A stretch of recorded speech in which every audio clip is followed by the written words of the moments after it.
Hey, what's up guys? Welcome to my channel. My name is Ness. If you are new to my channel, this channel provides a lot of products to review, specifically footwear design, and often I create 3 different looks to go with the shoes that I do my review with. I love the aesthetic of these shoes. It's very minimalist and it's very clean, and also they use pig suede leather on the upper, so it's a little bit premium compared to the regular iconic model like Van Slip-On, the old school and the authentic version. And this pig suede, they say they have water repellent, so which is I'm not 100% sure, because I never really like to wear suede shoe go out during the rainy days. That's a big no-no for me. The pricing on the shoes though, they cost 90 bucks, so it's very standard price point for all Vans products. The comfort wise on the shoes though, I think they are fairly comfortable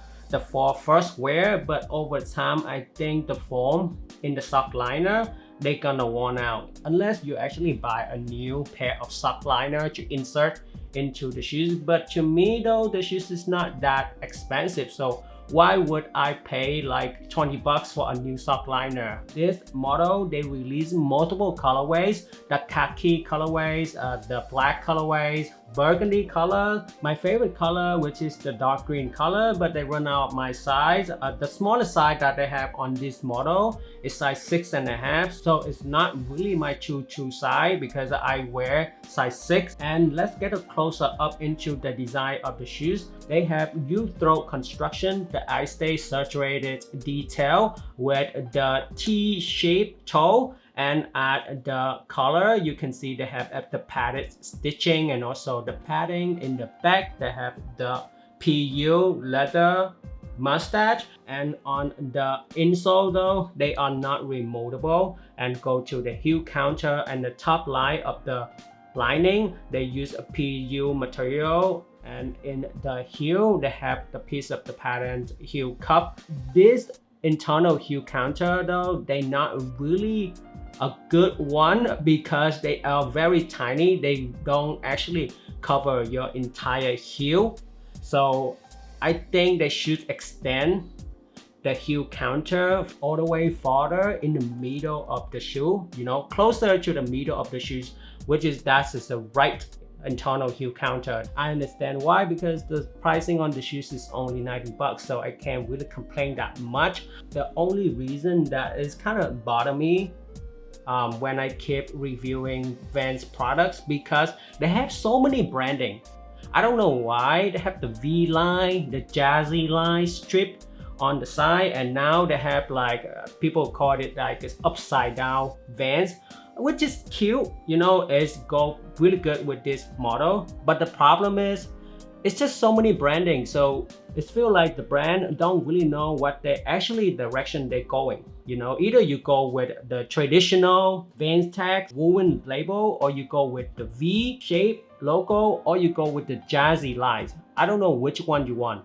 This one, another one, right? Maybe in the future when I review another Vans shoes, it's gonna come out with another label. I hope in the future in the company they should have like an important meeting talking through all this branding on their products, especially the new model. And go to the outsole tooling, they use the traditional rubberized foxing, and as the gum outsole, they also use the traditional waffle pattern. And the styling with these shoes is definitely look great in jeans, but you will try to put on some trouser would look nice too. It even look good with a pair of relaxed fit pants as well. And up next, I'm gonna share with you guys how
So there you have it. This is my quick review on this pair of Vans Pick Suede Style 73DX. What do you think about the shoes? And if you like one of the look in this video, the way how I style them, comment below in the comment sections, and also give me a thumb up. Subscribe to my channel for more video. I have a lot of video coming up every single week, and I just can't wait to share with you guys. I'm out.